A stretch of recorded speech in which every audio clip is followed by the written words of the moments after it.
মামলা জটের কারণে বিচার প্রার্থীরা আদালতের উপর আস্থা হারিয়ে ফেলেছে বলে মনে করেন আইন সংশ্লিষ্টরা। রাজনীতিতে এক আলোচনা সভায় তারা কথা বলেন। আইন উপদেষ্টা আসিফ নজরুলের মতে, সরকারি আইনগত সহায়তা প্রতিষ্ঠানকে দক্ষ করে গড়ে তোলা গেলে বছরে 1 থেকে 2 লাখ মামলা নিষ্পত্তি করা সম্ভব। বিস্তারিত মুনতাসির মামুনের প্রতিবেদনে। মামলা জট নিরসন ও ন্যায় বিচার নিশ্চিতে বেইলি রোডের জাতীয় আইনগত সহায়তা প্রদান সংস্থার কার্যালয়ে সেমিনার আয়োজন করা হয়। এতে আইন সংশ্লিষ্টরা মামলা জট নিরসনের কিছু সুপারিশ তুলে ধরেন।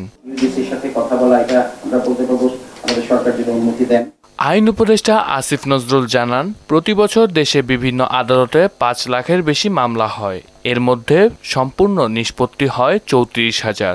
তবে সরকারি আইনগত সহায়তা প্রতিষ্ঠানকে দক্ষ করে গড়ে তোলা গেলে বছরে 1 থেকে 2 লাখ মামলা নিষ্পত্তি করা সম্ভব। মন্ত্রণালয়ের পক্ষ থেকে আমরা 3টা টার্গেট করেছি সংস্কার কার্যক্রমের ব্যাপারে। একটা হচ্ছে দ্রুত এবং স্বল্পতম সময়ে অল্প খরচে মামলার নিষ্পত্তি করা। সেকেন্ড হচ্ছে আমরা ফৌজদারি কার্যবিধির অ্যামেন্ডমেন্টের কাজ দ্রুত এগিয়ে নিচ্ছি। আমাদের যে থার্ড লক্ষ্য সেটা হচ্ছে মামলার অভিশাপ থেকে মানুষকে মুক্তি দেওয়া। জেলা আদালত ভবন ও প্রযুক্তিগত সংকট সমাধানের উদ্যোগ নেওয়া হচ্ছে বলেও জানান তিনি।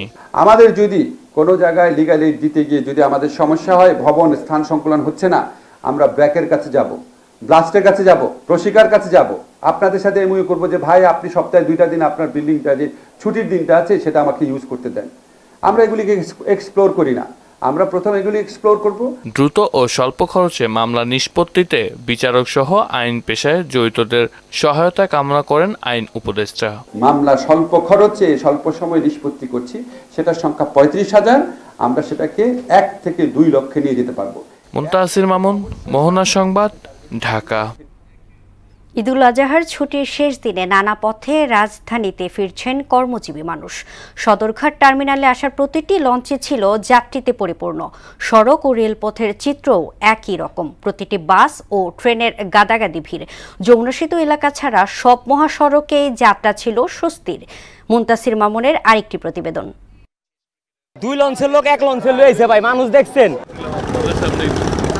ভোরের আলো ফোটার আগেই একে একে লঞ্চ ভিড়ছে ঢাকা সদরঘাটে। নারীর টানে গ্রামে যাওয়া মানুষ সদল বলে ফিরছেন কর্মস্থলে। ফাঁকা ঢাকা আবারও যেন প্রাণ ফিরে পাচ্ছে তাদের পদভারে। যেখানে লঞ্চ লাগে 2টা, সেখানে হয়তো একটা আসছে। লঞ্চে অনেক যাত্রী ভিড় ছিল, যেমন আমরা কেবিনে আসছি, কেবিন থেকে যে একটু ওয়াশরুমে যাবো এরকম যাওয়ার মতো সুযোগ ছিল না। আলো কিন্তু অনেক ভোগান্তি, 600 টাকা দিয়ে টিকিট কেটে আসতে হয়েছে। তারপর অতিরিক্ত যাত্রী লঞ্চের ভিতরে অনেকবার হাতাহাতি হয়েছে। ঢাকা রেলওয়ে স্টেশনেও দেখা গেছে একই চিত্র। বগির ভেতর থেকে শুরু করে ট্রেনের ছাদ যাত্রীদের ভিড়ে ঠাসা। টিকিট কাটে আমরা সিট পাই নাই, সাদা আসছি। জ্যাম যুদ্ধ করে আবার উঠতে হয়েছে ভাই, জ্যাম ছিল ভাই, প্রচুর জ্যাম। ভালোই লাগছে, ঈদ করে আসলাম। হাঁটার যে জায়গাটা, সেই জায়গাটা পুরোটা মানুষ দিয়ে ভর্তি। সড়ক পথেও এবার ফিরতি যাত্রা বেশ স্বস্তিদায়ক। তবে খানিকটা ভোগান্তি ছিল যমুনা সেতুর 2 প্রান্তে। শনিবার সকাল থেকে সেতুর পশ্চিম সংযোগ মহাসড়কে নলাকা এবং টাঙ্গাইলের এলেঙ্গা পর্যন্ত দীর্ঘ যানজট সৃষ্টি হয়। তবে বেলা বাড়ার সঙ্গে সঙ্গে তা কমে আসে। ঈদ আনন্দ শেষে কর্মজীবীরা ফিরে আসার চিরচেনা রূপে ফিরেছে রাজধানী ঢাকা। মুনতাসির মামুন, মোহনা সংবাদ, ঢাকা।